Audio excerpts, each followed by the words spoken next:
documenting an entrepreneur's journey. This paper is of me in my local newspaper, 1988. I've always been a hustler. Look at this. I want to show you guys something because I got this from my dad's house, and I'm scared that it's really gonna like wither away, right? Paper, I'm gonna get it framed and stuff, but paper's gonna go away, so I'm gonna document everything digitally. But check this out.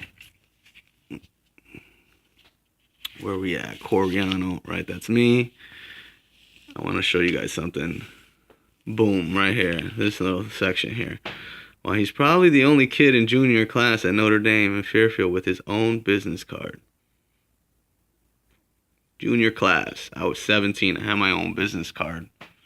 And what they don't tell you in this story, and that I want to make clear, is that I had my own business card when I was in 8th grade selling candy. But this was one of my first hustles, and I'll tell you how many shows I booked there. I did about 40 shows at $200 a pop. You know, I was making $200 for a show when I was 17. Most people were working a week for that. This was one of my aha moments in life. Like, the older I grew, the more I realized, wow, you could be worth a lot of money on a per hour basis if you perfect a talent, you know? And that's what the article goes on to read that. You know, well, you guys can read it. I'll go through it real quick. If you guys want to read it, you guys can pause it and read it. But I should probably start at the top, right? Boom. Boom. If you guys want to read it, you guys can stop and read it. But I just wanted to document it. I was 16, I guess. Okay, there it is. All right, boom. 16. My last trick I was going to perform was get handcuffed. I did that trick, actually. Handcuffed, put in a box, change places with my assistant. But yeah, I always want to document it. I loved it. And the reason why I love this article wasn't because I did magic. The reason I love this article is because it portrayed me as a businessman here. To be 100% honest with you guys. It said he booked 40 shows and he's probably the only kid in his class with his business card.